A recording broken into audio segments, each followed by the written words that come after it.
From Shenandoah, from Page County, from KMA land, this is KMA News Headlines. Good afternoon, I'm Mike Peterson with the latest from the KMA newsroom on this Wednesday afternoon. After more than 6 years, a change is coming to Page County's Veterans Affairs Office. Janet Olson recently announced her plans to retire from the position effective September 1st. A Vietnam War veteran, Olson spent 14 years in the U.S. Air Force. She came to Page County in February 2018 after serving as chair of Nemaha County's Veterans Services Board. Speaking on KMA's Morning Line program this morning, Olson says she's retiring because she's built up the office as well as she can. She also cites family priorities as a reason, having just become a great-grandmother. Olson says one of her goals in taking the job back in 2018 was to increase the number of veterans served by her office. When I looked at the way the office had been ran and the percentages that they had, I knew we had a lot of work ahead of us. In 2017, they only serviced 59 veterans, but even with that number, they brought in $624,000 a month in VA payments. So it's been a hard road and a long road. Now, in comparison, the county's VA office served 162 veterans in 2023, generating approximately $2.5 million in VA payments for the county. You can hear the full interview with Janet Olson with the web story at KMAland.com, as well as on our Morning Line page. Red Oak officials have found a temporary solution for handling at-large animals in the community.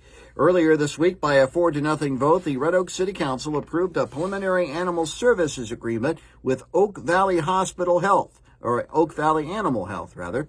The decision follows a previous animal control agreement with Animal Alliance Rescue was terminated, which had been allowing the city to lease 2 kennels for at-large animals. Councilmember Tim Friedhoff is the clinic operations director for Oak Valley and abstained from the vote.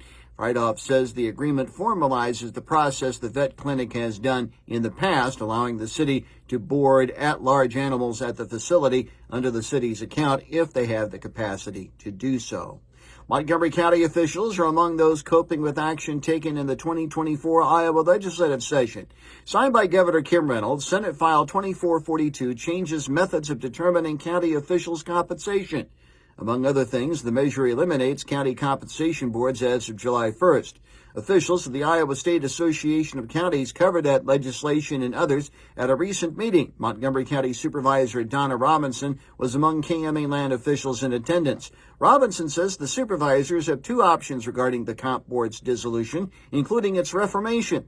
Robinson says the other option is for the supervisors to take the comp board's responsibilities. She says the board will have to make a decision on that sometime this summer.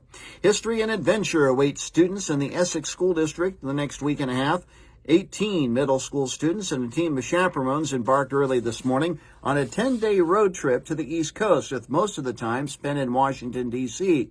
Essex School Superintendent Dr. Mike Wells serves as the trip's main tour guide. Wells tells KMA News other stops and activities are planned to and from the nation's capital, including camping, ziplining, stops at Hersheyland in Pennsylvania, the Rock and Roll Hall of Fame in Cleveland, the NFL Hall of Fame in Canton, Ohio, and a trip to a beach in Delaware. KMA on-track weather for Juneteenth. Today, 50% chance of showers and thunderstorms, cloudy with highs in the mid-70s.